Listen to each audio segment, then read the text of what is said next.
For the first time since 2012, I had finally had time for a vacation with my friends. The previous 4 years I had dedicated to my school, my job, and countless hours of furious masturbation. In other words, I didn't get out much. Needless to say, when the two of my closest friends asked me what the first thing I wanted to do after graduation was, I quickly suggested a road trip. I needed an adventure, I needed some laughs, but most importantly, I needed to get the fuck away for a few days. Despite several suggestions, our destination wasn't up for debate for very long. We wanted to be far enough away that we could enjoy the drive, but not so far that at the halfway point we'd kill each other.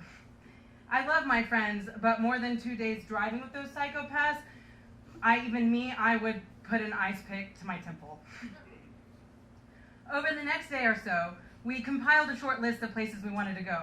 New York was too far. And as my buddy Dale pointed out, it smells like dirty diapers had been through the microwave. Miami got in the mix, but I nixed it. I hadn't seen the sun in years. And I'm pretty sure that if I took my shirt off at a Miami beach, the glare from my gut would bring down an airplane, and I didn't want that blood on my hands. Phoenix got the boot because, well, fuck Phoenix. Ultimately, Denver won out because it met the distance criteria, but most importantly, because legal weed. A week later, bright-eyed and bushy-tailed, we set off on our mountain adventure. With the exception of an accident involving a urine-filled bottle of Coke on the desolate stretch between Amarillo and Colorado Springs, the trip went off without a hitch. We laughed a lot, we learned a lot of words to the NSYNC's greatest hits, and we found out what happens whenever you try to empty a bottle of piss out of a window going 85 miles an hour. Sometimes on hot days, the smell really comes back in. It was cool and dry when we rolled down in through Denver's city limits. The sun was low in the sky and slowly began to disappear beneath the horizon. Just enough of it peeked out and then crowned the mountains in the distance with an ethereal glow. I had never seen anything like it. The scenery was absolutely beautiful, but somehow it still wasn't enough to distract me and my friends from the three most important things on my mind: food, weed, and weed. The first fast food joint we stopped at was Taco Bell. We hit it up, and between the three of us ended up buying about $47 worth of tacos. Yeah, soft tacos and bean burritos cost 99 cents, guys. If that, you do the math. We ate just enough to sate our rumbling guts and save the rest of the appetite we knew we were going to have after we smoked the shit out of a bunch of weed. A quick Google search by my buddy Frank showed that the closest weed dispensary was only 5 miles away. I dialed it into the GPS and we were off like Scooby and the gang on the way to solve a mystery. Having never bought legal weed before, none of us really knew what to expect. We approached the building with actually a little bit of trepidation. But once we realized the SWAT team wasn't going to rappel down to the rafters to arrest us, our bravado thickened and we stormed the store like a bunch of horny kids going to a preteen concert of One Direction. With our arms loaded up with weed, various strains of marijuana, we approached the counter. Big dumb fucking grins on our faces. But we were promptly informed that because we were out-of-staters, we could only purchase 7 grams of marijuana. Kind of a bummer, but 7 grams of legal weed was nothing to bitch about. Our stay in Denver was only 5 days, and after our trip to the dispensary, we all quickly realized that the only thing we really planned to do was buy a bunch of pot. Frank's brother had been to Denver the year before and had hiked a mountain. He had described it as being one of the most beautiful and cathartic experiences of his life. The three of us just thought it would be dope as shit to get stoned on a mountain. So, on day one, we set out to do just that. However, there's a lot of words that one could use to describe my friends and me in regards to our physical abilities. Slow, sweaty, uncoordinated, and laughable being some of those words at the top of the list. So whatever made anyone think that we could make it through a 7-mile fucking hike is completely beyond me. I would estimate that we maybe made it about 3/4 of a mile away from the car before we had to take a break. And that's a generous estimate. There we sat under the shade of a ponderosa pine, smoking our legal weed, gorging ourselves on PB&J's, Slim Jims, and Doritos. Looking back on it, it was probably the best that we didn't take it any further up the mountain, given the combination of zero athletic ability and the mind frame that one would be in after a couple of joints. We probably would have ended up dead, or at the very least, completely maimed by a bear. On day 2, we found ourselves at a slightly lower altitude, but a slightly higher state of mind. The Astros happened to be playing in town, playing the Rockies, so we decided to buy some nosebleed seats and check out the game. Now, in my 5 years or so of smoking pot, I have found that there's a bunch of things weed does not make any better. Family gatherings, big important tests, court appearances, and I can now safely say baseball games. About halfway through the 5th inning, with the 3 of us falling asleep despite the riveting 0-0 battle being forged on the field, I decided we needed 2 things: a change of venue and some food. As if God had heard my thoughts, an advertisement for an indoor skydiving place flashed across the scoreboard.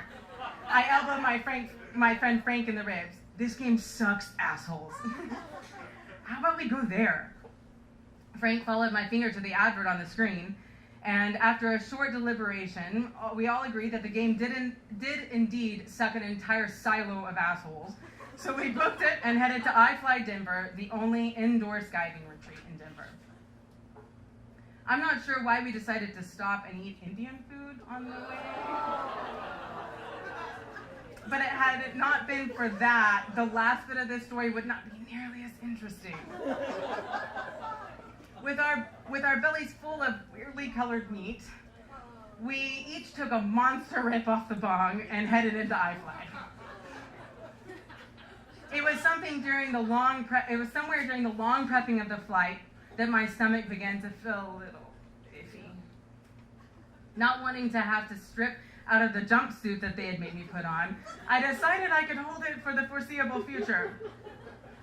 I was so wrong.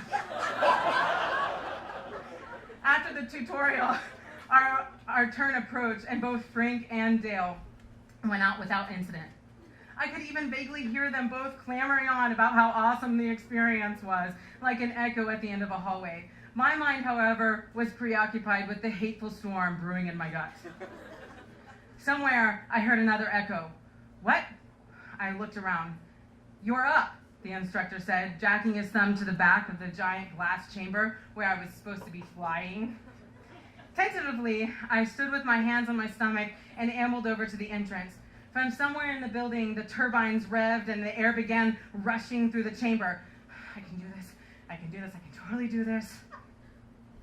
It should be pointed out that copious amounts of weed can have several different effects on a person's body. It can soothe your nerves, it can calm your anxieties, it can even relax your muscles, including the muscles that help you hold in farts. I found out the last part halfway through my flight. The high from the pot combined with the exhilaration of flying was just enough to convince myself to relax just a little and let out just a little bit of gas. I thought that since the wind was so strong, there'd be no way the instructor would smell it. Only what came out wasn't gas. It was shit. Now, it wasn't much shit that came out. Only a little. Certainly not a full-on dump. The sad reality of my situation, however, was that I shat while I was being pelted with 125-mile-an-hour winds. In those conditions, any amount of shit is too much. To make matters worse, at the time I was flying, I wasn't even aware that I had shit myself. No. That mortifying realization came afterwards when I landed on the platform and felt the hot flow of diarrhea creep its way down the back of my thighs. It's okay, I thought, it's okay. I'm in a jumpsuit. I'll run to the bathroom and no one will know. No one will know.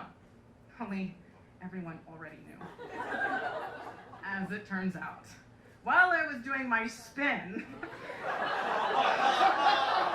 in the wind chamber, small bits of poo flew out the bottom of my jumpsuit, landed all along the glass walls, and were blown upwards, leaving dozens of shit rivulets all along the glass chamber.